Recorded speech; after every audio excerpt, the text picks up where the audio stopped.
Charles POLIQUIN's The POLIQUIN Principles. I'm so happy that I was able to get my hands on a used copy of that book. One of the first gems you'll encounter in Charles' book is, right off the bat, a chart that shows the correspondence between the maximum number of reps and the percentage of your 1 rep max. Let me explain. So for example, if you can lift a certain weight 1 time, then that is absolutely 100% of your 1 rep max. If you can lift a weight 2 times, then that corresponds to 94.3% of your 1 rep max.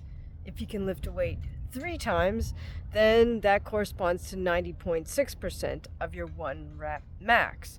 And Charles continued this chart all the way through down to 20 reps, which corresponds to 60.6% of your 1 rep max. Now, why is it helpful to know what percent this represents of your 1 rep max? Well, like many of us, we want to be able to figure out if, over time, we are in fact getting stronger. However, we're not going to continually just test ourselves on our 1 rep max, because we actually want to get a workout in. But by using a chart like the one that Charles provides us with, we can work backwards and figure out, well, hey, if I can do this weight for 5 reps, what is the corresponding 1 rep max I'm at this point? This way, as you vary your number of sets and reps from week to week, even with the same exercise, you could still figure out if you're in fact making some strength gains. So this is one of the most useful tables I've come across in the strength training world. Thank you very much, Charles POLIQUIN.